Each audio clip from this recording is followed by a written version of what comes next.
Sa bagong balita na ating nakalap, nagkaroon na naman ng matinding tensyon sa West Philippine Sea matapos habulin at winoterkano ng isang Chinese Coast Guard vessel at isang Chinese Navy warship ang barko ng Philippine Coast Guard na BRP Suluan malapit sa pinag-aagawang teritoryo sa Scarborough Shoal na mariing binabantayan ng Chinese vessels. Habang hinaharas ang BRP Suluan ng dalawang Chinese vessels, nandiyan naman umaaligid ang BRP Teresa Magbanwa sa bisinidad na kung saan binabantayan nito ang mga Pinoy na mangingisda at hindi naman sila naharas ng mga puwersa ng China dahil hindi basta-basta at malaking barko ang BRP Teresa Magbanwa. At habang hinahabol naman ng BRP Suluan ng Philippine Coast Guard, aksidente namang nagbanggaan ang mga barko ng China Coast Guard at Chinese Navy na nagresulta sa matinding damage sa isa nilang barko at sinasabing unti-unting lumubog dahil sa tindi ng pinsala sa vessel. Makikita talaga dito kung gaano kagaling ang ating Coast Guard pagdating sa maneuvering ng kanilang barko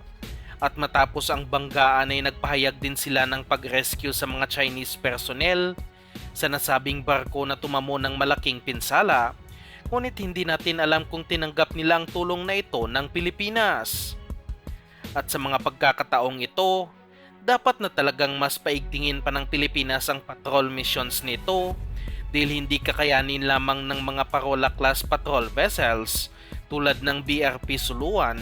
na makipagharap-harapan talaga sa mga Chinese vessels at kailangang mas marami talagang mas malaking barko tulad ng BRP Teresa Magbanwa. Pasalamat din tayo sa Japan na kasalukuyan na nilang ginagawa ang nasa 5 malalaking patrol vessels para sa Philippine Coast Guard na kung saan may halagang nasa 29.3 billion pesos at pinondohan din ito ng Japanese government kaya napakalaking tulong talaga nito para sa ating bansa. Makikita din natin na nakikisali na rin ang Chinese Navy warships sa pagharas ng ating mga personnel sa West Philippine Sea,